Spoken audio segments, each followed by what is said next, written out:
The fonts have gotten a little bit out of control. Like, everybody's using different things. Adobe's come out, there's a million fonts. It's a little overwhelming on what you should and shouldn't be using on your posts and your copy for LinkedIn, YouTube, all the different things, for your title sequences, for your articles, for the graphics that you're putting on posters. Like, it's a thing. Typography is kind of a big deal. So I'm reading this book on Ogilvy, which is old school. Get some great points on the things to consider for the typography for the content that you're creating. So first is the goal of typography, which I never really thought about. The goal is to get people to read your content.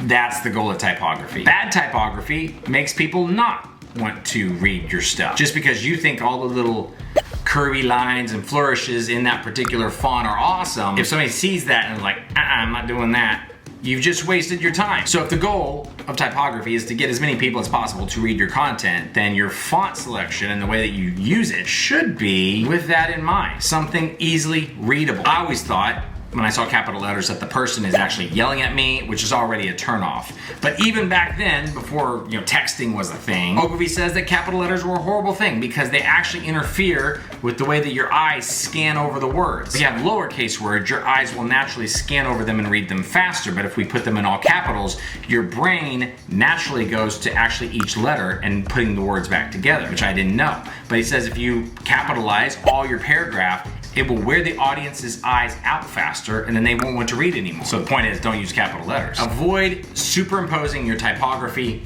over images because it just makes it confusing. You can't scan it as fast. And so if you can at least separate it, put your image here and then your type there or there or there, just not over the top of it. Because again, you're trying to get them to read it quickly and fast.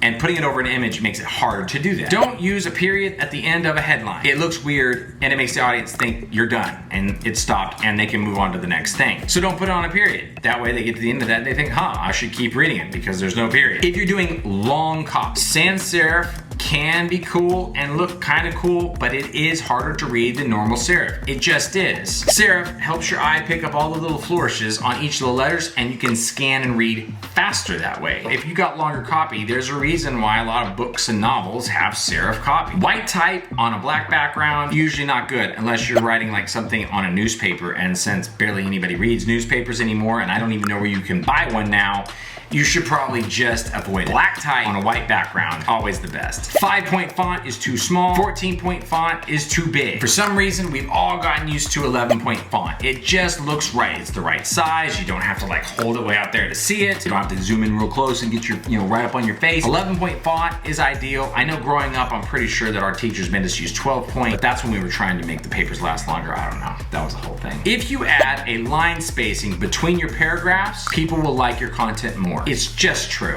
In fact, it increases readership by 12%, which is huge. So add a little space there because you'll be happy you did. Finally, one of the best things that I thought Ogilvy said on that was, nobody buys things because the font in your article was Helvetica. That being said, does an article or an ad work if nobody reads it? Ogilvy says, you can't save souls from an empty church. Remember, the goal of typography is to get people to engage with your content. So best case scenario, keep it simple, serif font, right size, put some space after your paragraphs.